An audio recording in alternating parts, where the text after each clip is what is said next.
Today, we're breaking down the biggest shifts in digital marketing and what it means for law firms. Google is changing fast in 2025, especially with SEO and AI and organic traffic. The whole marketing game has changed. So today we have with us Garrett Hammonds, who just got back from Google's NYC conference, and he's going to share what it's going to look like in 2025 for law firms as far as SEO, organic search, and AI. So Garrett, welcome. Thank you. It's so good to be here. Yeah, we're going to dive right in. We know SEO is changing. There's no question about it. So Garrett, tell us like exactly what is changing. What's the biggest change that you learned from the NYC conference from Google themselves? And then we'll kind of break it down from there. Yeah. The conference, first of all, was so helpful, and then in other areas they kept us wanting a little bit as we were going through, as Google often does. But the big hot topic right now is, of course, AI. And how is all of these new AI programs shifting things? And the answer is a lot. We have a lot of things, especially going on with Google's AIO, AI overviews, and even in beta right now, the AI mode that Google is producing. And so this is something that even across search engines we see a lot going on, but Google, of course, being our market leader in a big way still when it comes to search, is changing all kinds of different stuff. So the things that we've seen companies, especially law firms, doing in the past, we're going to have to see tactics change and adapt and become a little bit more flexible, because Google's John Mueller said word for word, the things that have been successful for businesses in the past don't necessitate those businesses being successful in the future. Yeah, and that's the biggest thing. I mean, I know law firms that have spent $100,000 on their website, and they're spending, just as much probably on SEO to rank organically. They built these huge domain authorities, and they've been pumping out content like crazy.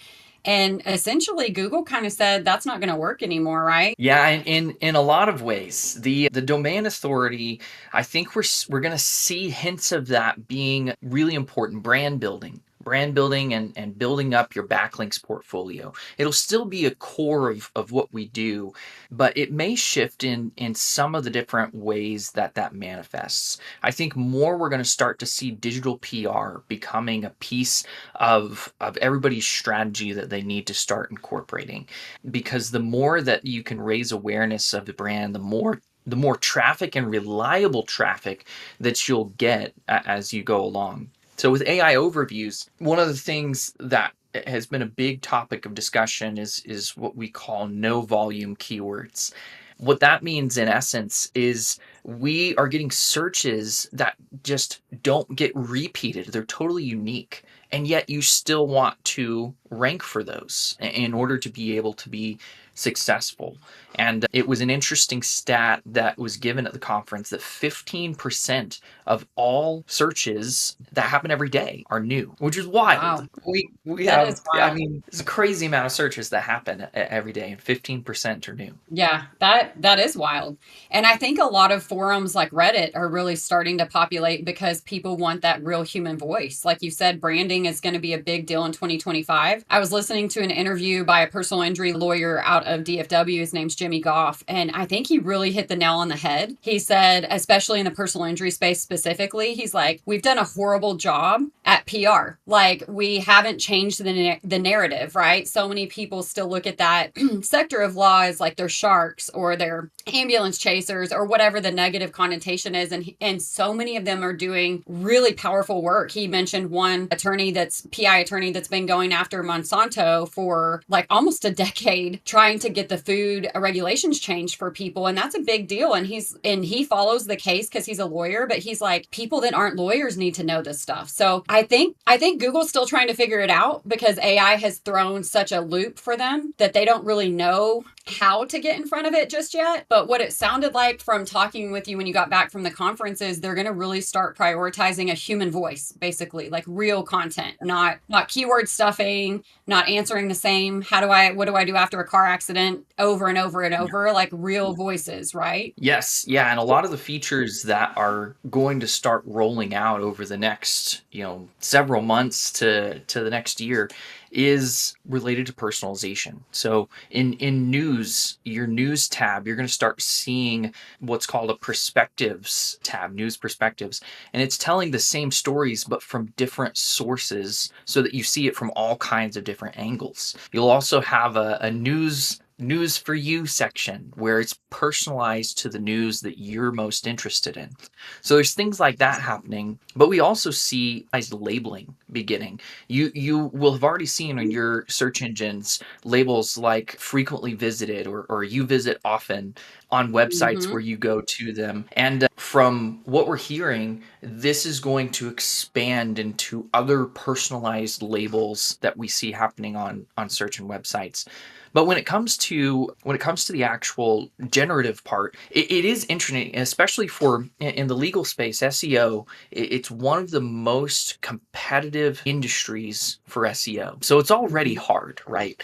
And so if you don't know what you're doing, then you're just paying money to have extra content that's not going to do anything for you. And then put on top of that, we have generative AI is in a place where studies have shown we aren't even getting totally accurate answers. It's creating fake sources. It's that sending you to 404 pages. It's not always, if it's not totally false, we're finding that sometimes it's partially inaccurate. And so in the legal space, we're going to have to, even with the generative response, keep websites to where it's pulling really authoritative stuff that's unique, that's personalized to the people that are reading it, and that's truly going to add value when people come across it. So it can't just Yeah. be fluff. Yeah, I agree. And there's a couple of big, I won't mention their names, but there's a couple of big agencies out there that do Google Ads and they do SEO for law firms, but it is very cookie cutter.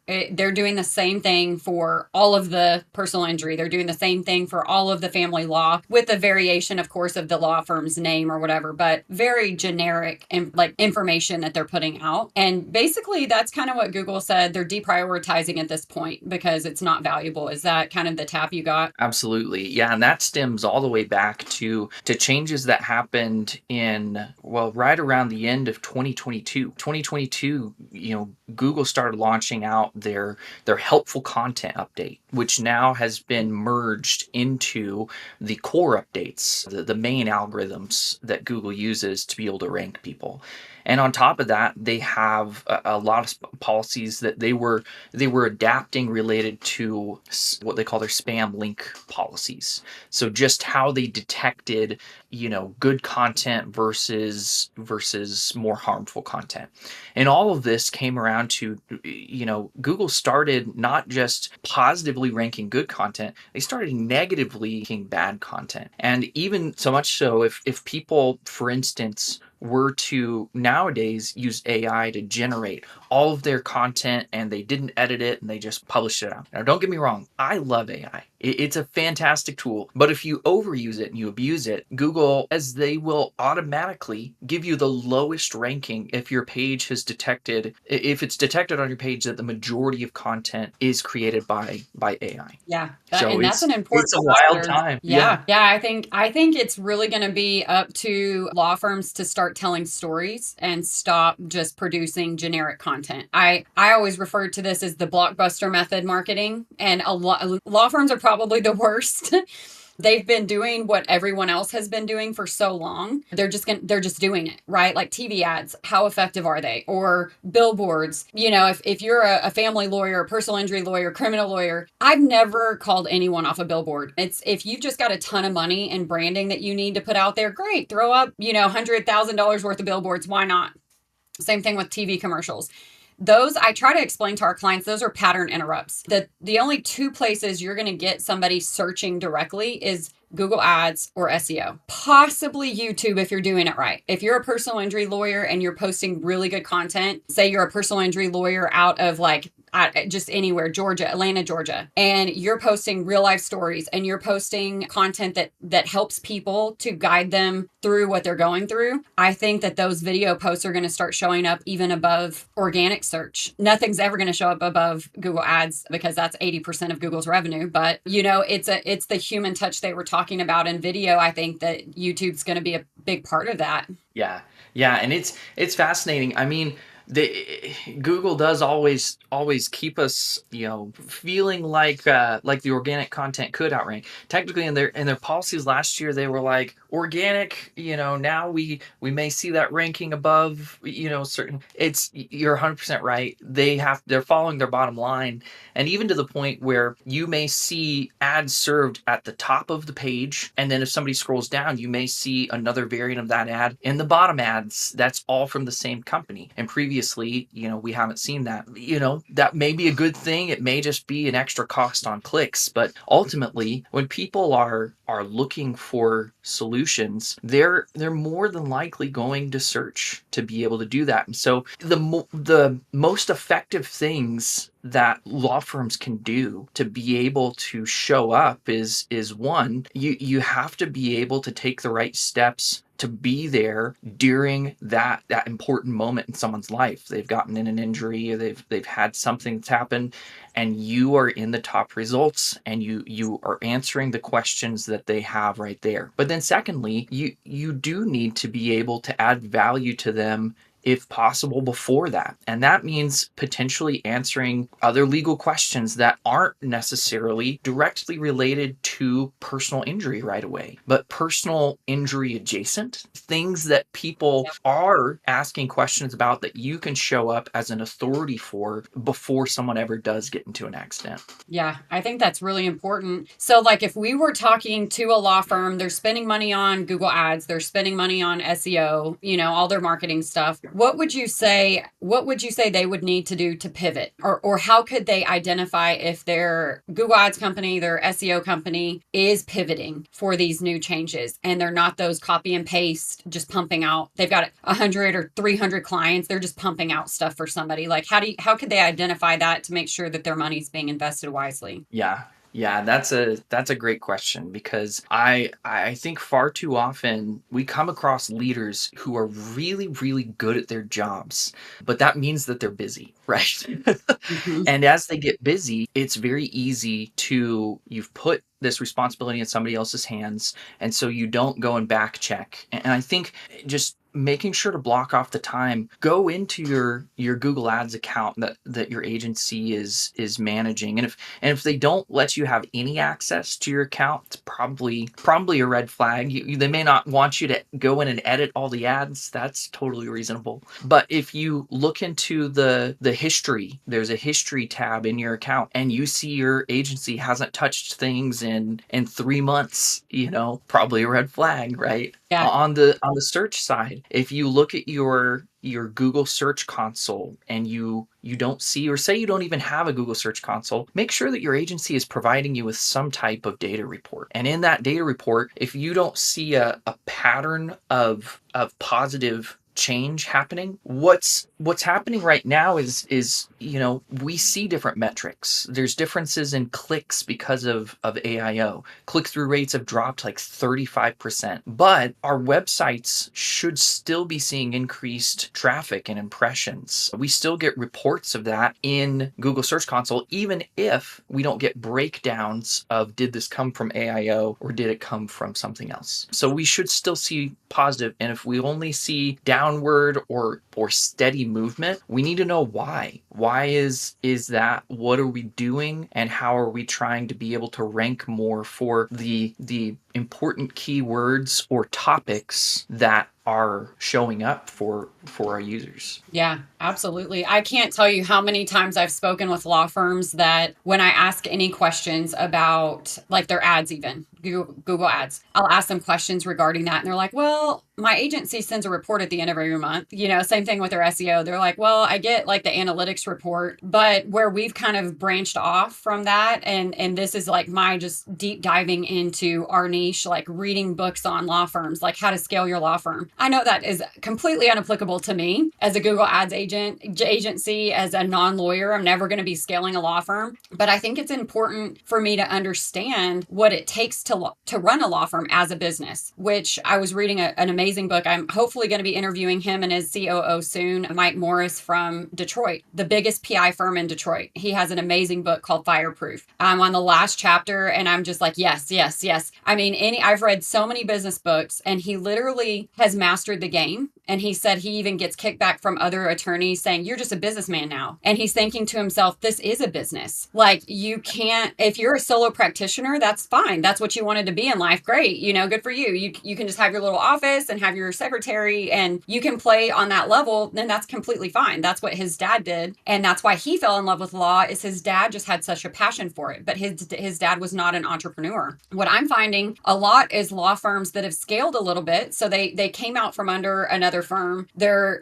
building out attorneys. They've got paralegals. They've got some intake team, but they're still running like a solo practitioner. They have no like operation side of their business running. So I'll ask them, like, what are your conversion rates for your Google ads? And they're like, well, I feel like, or, like about this. And I'm like, you're not tracking. And he calls it in the book, he says the legal jumbotron, which I love that. He used the analogy. I've always told people, like, you can't hit a target you can't see, right? So yeah. Imagine yourself blindfolded with a dart and you're like, my goal is to do this with my law firm. Well, somebody blindfolds you, spins you around, and you just throw the dart. I mean, like, who knows where it's going to land? You have no idea. You can't see what you're doing. He used the jumbotron, which I love that, a sports analogy. He said his dad told him, Mike, if you don't know your numbers, that's like going to a basketball game, which he's a local celebrity in Detroit. So he could go to a football game or a basketball game. Everybody knows him. His face is everywhere. He's like a local celebrity. And he said, imagine going to one of these games and there's no scoreboard. Like how would nobody would care about the game? Nobody would have any measure of what's going on, how much time is left, who's winning and stuff like that. So it was such a great analogy. And I find that with all law firms that I talk to, I've yet to find one that has all of their data and they're running like a jumbotron. They know exactly where everything's coming from. And they're getting these reports from agencies they can't read. Because just like legal is its own language. And if I try to read a legal contract, I don't know what it's even saying. Like part of it, I'm like, is this even English still, But marketing, we fall into that a lot too with like CPAs and CTRs and, like all of our lingo that people are like, what are you talking about? But that's what they're getting. They're getting a report that says, here's your Google ads, here's your SEO, talk to you next month. And they're like, what does this mean? So to your point, I've actually put together for firms that are interested in switching or even just talking to us, I put together for Google ads, a self-audit sheet. Log into your account and look at just these core metrics, right? First thing I tell them, search history. If no one's in the account, red flag. Don't even go to the other questions. You should just immediately fire that firm and look for somebody else. That means they're not doing same thing with SEO. Now, interesting, I'm not going to mention the firm, but Garrett and I did an audit for a firm out in California. Garrett did the SEO audit. I did the Google ads audit, and there's nothing. They weren't running ads and there was nothing. The latest post was back in November and we were in April of 2025. So both of us were thinking, they said they're spending $50,000 a month. Where is it going? Like, what's happening? And so to your point, like, you don't have to be an expert in marketing to be able to, like, at a high level, see if the needle's moving, right? Absolutely. Yeah. And I, a lot of the time, and this is not what you were saying, but a lot of the time I hear people being hard on clients and really I think we need to be harder on ourselves in the agency world. That there's just a lot of agencies that they look really good and they sound really good. And then when you get into the substance, they're misleading a lot of businesses. And as a marketing industry, we need to do better in what we do, which is why I'm thankful for the work that we do, is that it is data driven, and it has to be. In order to be able to justify an investment as a business owner, you have to be able to know what your returns are and how things are functioning and working. And I love the example of the scoreboard. I can feel like I'm winning, but are you? Often I find that business owners are quite surprised, and sometimes even when it comes to the research of like, what questions are my clients asking, or my prospective clients, and they think they're asking one thing, but really, we see queries show up for all sorts of other types of questions. And knowing those questions, I'm getting ahead of myself a little bit, because you and I have talked about some of the big takeaways that we have to be thinking about right now in the SEO and marketing world, and that's one of them. We need to know the questions that our audience members are asking. Yeah, I 100% agree. No, we have no, we're just talking now. So like law firm owners, I hope you're watching this and I hope that you're really gleaning a lot, because you don't, that's why you hire a firm, a marketing firm, is to do your marketing, right? Just like when we go to court, we're not going to say, "Well, I binge watched the Suits and Lawyer, Lincoln Yeah, Lawyer, and now with ChatGPT, I'm going to go in and represent myself." I don't think so. And great shows so, though. Great shows. they're great shows. I love them, right? Yeah, I do. But it just shows me why I would never try to go at it myself when you're going up against experts, right? And I agree 100%. I think that I've started calling myself the anti-agency here at Legal Lead Sharks a little bit, because we have a bad reputation in the agency world of a lot of things. A lot of agencies are guilty of really starting strong, and then it's just radio silence, or they're just Yeah. on the autopilot mode, right? The Yeah. other things I think agencies have done a horrible job at is being able to relay the value of what they're doing to their clients. So Mm, when they come on with us, like, we have basically the scorecard, right? We have a tracking sheet that shows us after the click, like, what's happening, right? When the call comes in, is it the wrong legal niche? If you're if you're a personal injury lawyer, are you getting a lot of immigration calls? We need to see that. We need the full feedback loop, right? SEO is a little bit easier to see that because you put content up and then Google tells you what's happening with it, right? But as far as the ads go, it's a lot trickier being able to see that. And a lot of firms just set it and forget it, and they just hope their agency's doing a good job. But I was really curious, and I still don't have the question answered to that. Like, where was the $50,000 going for your SEO and your yeah. ads? Because when we looked up, there's no ads being run under your website. And when we looked up the website, nothing had been posted since November. So, and shame on that agency. And man, why would you mess with lawyers?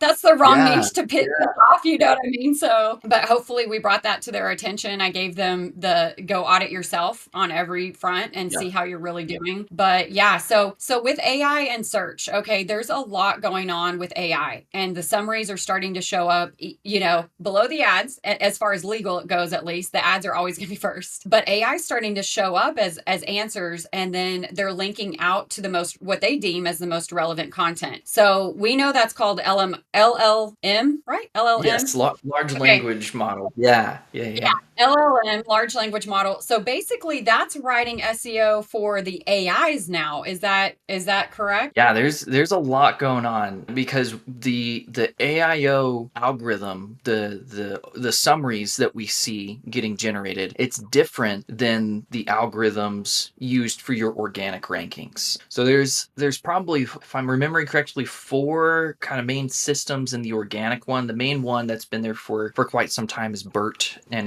Mhm. it's getting smarter and smarter, every single year. And AIO uses something that's called RAG. And don't ask me what it means because I don't know. I don't remember.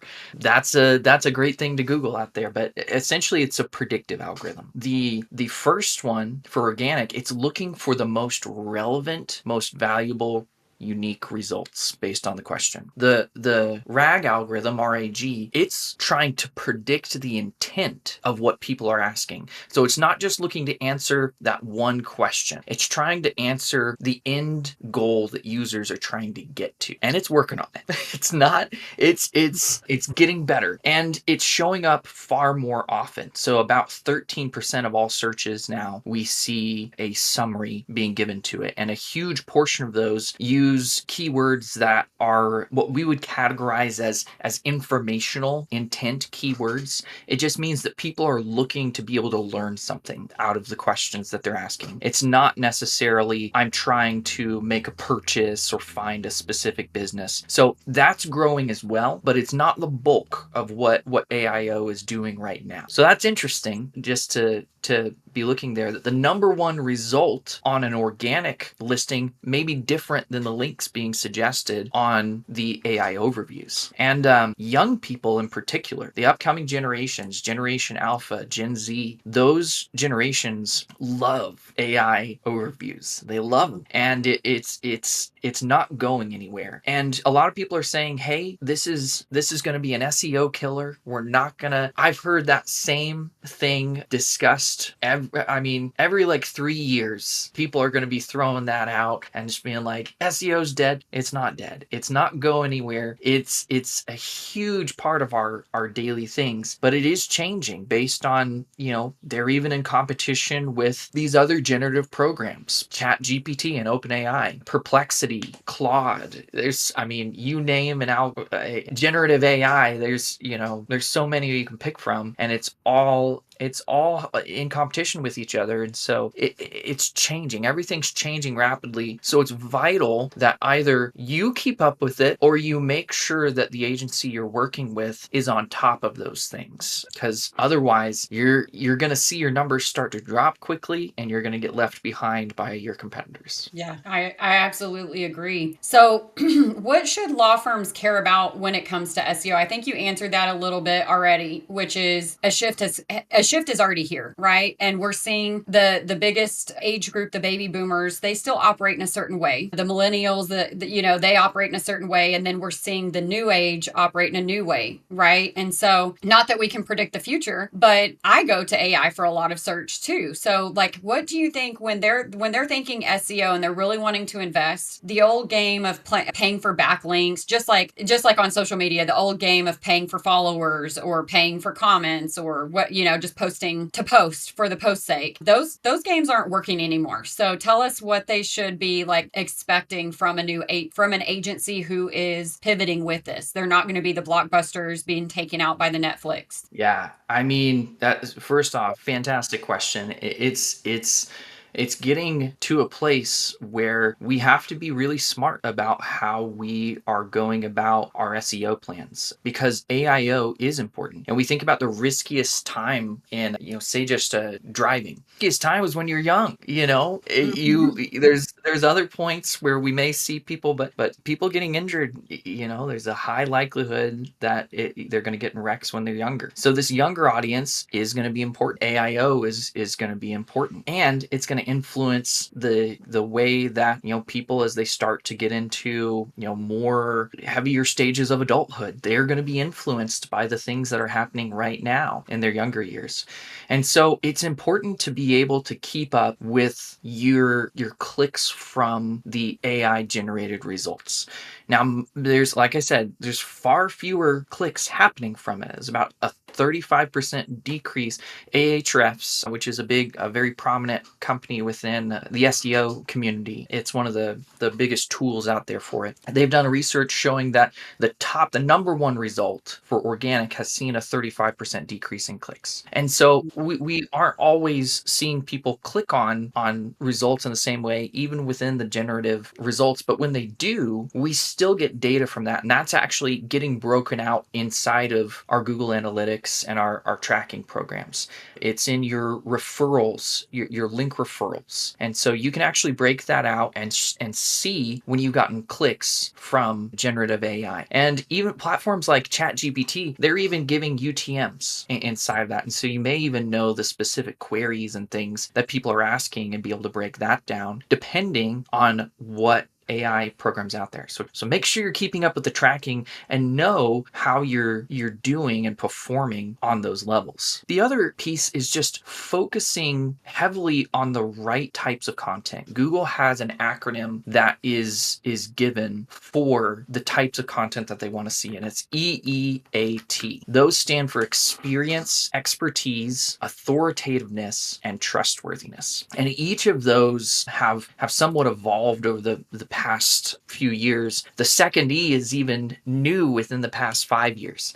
And there's a huge emphasis on unique, authoritative content. We want to be able to know that the results that we're getting is coming from the best experts who have unique perspectives and content that's coming out, where we want to be able to come back to it time and time again. So one of the statistics that we were given, or metrics that Google gave us to focus on from the conference, was visitors. That's going to be a metric that we need to start watching more and more. So it can't just be, hey, let's let's have somebody come to the website one time. It's let's give people a reason to come back. Yeah. And so it's all making it to where we're adapting. Yeah, I think the human voice and the branding. So I've noticed like ChatGPT is my go-to, right? It's like almost like a best friend now. I'm like, wow, I feel like I know you, which is ridiculous. But I've noticed that, just like Gemini, like Google is an AI itself, right? Right. So that's how it knows when you Google something, that's how it knows what to find what you're looking for. So it's always been an AI. We're just seeing the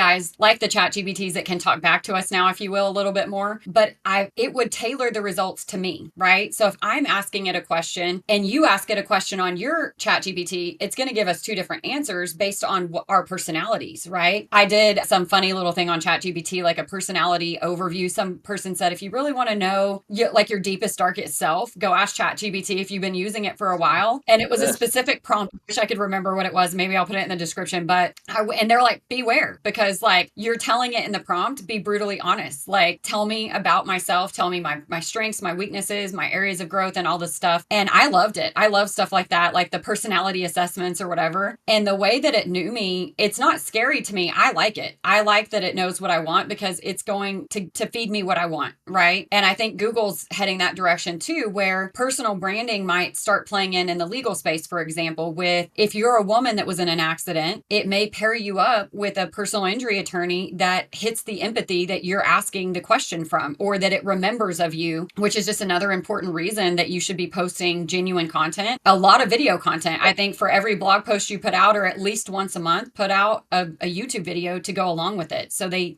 can know you, they can hear you, they can see you. And to Jimmy Goff's point, there are a lot of people that need a new perspective on certain industries. And that's bad PR because they haven't came out. Like on my videos, I'm like, we're not even just a Google Ads agency, right? We're a fractional CMO. Like if you have a firm and you don't have your marketing taken care of, we see all the gaps. Like that's why I'm reading the books, right? That's why I'm identifying what are their pain points, because honestly, some of them don't know. And I tell them that, like, obviously, if you knew there was like holes in your boat, you would plug them yourself. But as a business owner myself, I can't always see what I can't see. I work in it every day. And someone from the outside could come in and say, hey, did you notice these 3 holes in your boat? And I'm like, nope. I wonder how long they've been there.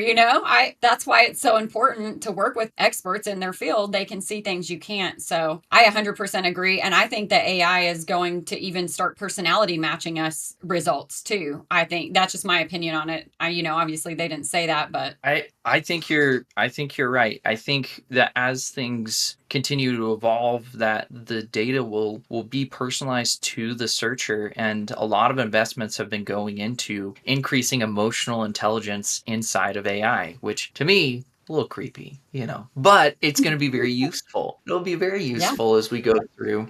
And I love that you mentioned video. Video is going to be a huge way to be able to build trust. And Google has been pushing for increased technical implementation of video. So the way that the back-end data is managed for our videos, Google wants the right labeling on that data. And if you don't know how to do that, that's a good investment, is to invest in folks who can do that for your firm and help your videos show up more. So that way you do have that human aspect. We want to trust the people who we work with, especially when it comes to someone who is representing us and is our lifeline to these legal actions that are scary to jump into. Yeah, and that's such a great point, because even on websites, we see a lot of firms trying to post their own content, bootstrap it a little bit, DIY it a little bit. And what they don't understand is, though their content may be genuine, it may be human written, and it may be well written, but they're publishing it in a way that Google doesn't read it on the back end. And so it's kind of a double-edged sword, because the alt tags, the meta descriptions, the titling, the H1s and H2s, and all the little intricacies, it's annoying to have to do that from an SEO perspective, but that's telling Google what you're saying versus it having to, because basically the person who wins the game is the person that Google can scan the fastest and say, oh, answer, and then they pop it over. So that's why people trying to bootstrap it and like do their own SEO, when they hire an expert like us, we go in the back end and we're like, oh shoot, this is all wrong. Good job though, good try. It's one of those things. There was a discussion happening of there's one of the technical code pieces is a form of, I'm going to throw out my $100 words, my JSON code. It's schema. We call it markup data. Mhm. Google was really pushing for that with especially video content because we follow the money. Google can have it be more precise, and it's cheaper for them because they can read it faster. So if it's cheaper and it's more precise, they technically say it's not required in order to rank and to be able to rank highly. But we have seen through, millions of dollars of work done with companies that you will win inside of search, whether it's in the ads setup or on the organic side, if you're putting up the right technical pieces. Yeah, there's so much that goes into it, honestly, and I try to articulate that to lawyers, like, don't try to be the jack of all trades and the Swiss Army knife in your business. You let us handle marketing, and you be a lawyer, right? Do what you're good at, and just stay in your lane. In reading that book, Fireproof, I got Mike, and he's like, yeah, I'll do an interview with you, and I'm like, oh my God, that's so great. But then I got to thinking about it. Well, his co-author is his COO, his chief operating officer, which most firms don't have in the first place, and they desperately need an operations at least manager if you're not hiring an executive, right? But basically his turning point was when he put the right person in the right place to do the right thing, to free him up to do what he was good at. And all of the operational stuff is not what he was good at. And I find a lot of firms, even, spending $35,000 a month on their Google ads, trying to run it themselves. And I'm like, guys, you're competing against the us out there, the people who know how to play this game. It's like a high school kid that's like an all-star high school athlete trying to say, I can play with the NBA. Like, I'm going to go on the court. You're going to get murdered out there, demolished, And so, yeah, I try to articulate our value is that we do so well, we pay for ourselves. And that's why I do like to do tracking for them, to show them the full cycle back to the return on investment. Because if you're a business, you never cut your sales team. Well, I think when digital marketing came on the scene, and I don't think people have connected this as much, but digital marketers are the new salespeople. Like, if you don't have a strong digital marketing game, especially in the legal niche, you lose. Like, you should probably just be okay playing small, and be okay having the bigger firms feed you the leads they don't want. And that's still lucrative. Like Mike said at the beginning of his book, he started there. He didn't have money to compete with the big boys, and that's okay. So one of the big boys in the game was feeding him all the leads he didn't want, all the slip and falls and workers' comp and all the cases he didn't want. But at the end of the year, and this is back in the late 90s, he paid the big boy that was referring the leads, he paid him $3 million in referral fees. So basically the guy's paying for all the marketing, keeping what he wants, referring out what he doesn't. The little firms take what he doesn't, they work the case as hard as they can. They get a percentage of it. They owe a percentage back to the big firms. And when I talk to law firms that don't have the adequate budget to start, right, there is a barrier of entry to play the game. And if you can't meet that, it's okay. Just be aware of where it's at, save for it, plan for it, do your best, right? At that point, yeah, you're bootstrapping your SEO the best that you can. I would say don't try to bootstrap your ads, because again, that's a money burning pit, but save up for that so that you know what target you're going for. But I've actually turned away firms saying you're not ready yet. Like you need to go do some organic stuff first. You need to save and plan for this, because it's a big it's a big expense for firms. But in many niches, in the legal niche especially, like personal injury, criminal law, divorce law, I'm hoping those are one-off clients. Like, I'm hoping you don't have a lot of a repeat business. So those people are going to have to lean on a good marketing team to generate leads so they can stay open, so. Yeah. And I want to make sure that everybody hears exactly what you just said there, because I think it's really important that, somebody may hear, oh, it's a ad agency, just turning somebody away saying, I'm too good. It's not saying you're too good. It's saying, hey, I don't want you to lose money. It's taking care of people. And that's hard to hear sometimes, but not every agency is this way, but we genuinely want people to succeed at what they're doing. And if you come to the table and you're not ready to play and you're getting dunked on by the NBA player, right? It's not going to be a good time. Yeah. I think that's so important to know. Start preparing now. If you do as a business owner want to be on that level, start taking all those steps that you need to get prepped and ask advice if you have questions. Kaylee, you're just like an incredible go-to resource, and I hope people will reach out and ask questions to be able to start prepping for that stage. Absolutely. And I would hope someone would do that for me. Like if you have opportunity to get a business mentor, do that first, right? Read these books like Fireproof on how to scale your law firm the right way. So, he's already made all the mistakes. Every book that I've ever read, whether it's marketing, business, finance, any mindset, anything, the benefit of that is that you're closing the gap on time. You're learning from everyone else's mistakes so that you don't have to make them. And like hooking up with people that are genuine people that have the capacity and compassion for you to turn you away and say you're not ready yet, but here's when you will be. So come back, and if you have questions, definitely ask, but come back when you're ready. And until then, find a mentor and find the big fish in your pond and see how can you help them? How can this be a win-win? And work that first. So Absolutely. well, this has been a great interview, Garrett. Thank you so much for coming on. And in case I forgot in the beginning, which I think that I did, Garrett is our organic growth expert. So he went to the New York conference, heard from Google's mouth themselves what to do. I hope you guys have gotten a lot of value. Please leave in the comments any questions you have. If we get enough of them, we might do a round 2 interview on how to help, law firms in SEO, how to help them navigate AI. But until then, Garrett, thanks so much for coming on and helping us here. Absolutely. It was an incredible time, and leave those comments. I'd love to be able to have a second round of this. So thanks for having me. Me too. And you guys can check out the channel. We post all content, all things law firms, all things marketing, what to and what not to do to help you avoid the most common pitfalls that most marketing firms are falling into. That's just burning their marketing budget. So go check out the rest of the videos, leave us a comment, and we'll see you guys in the next video.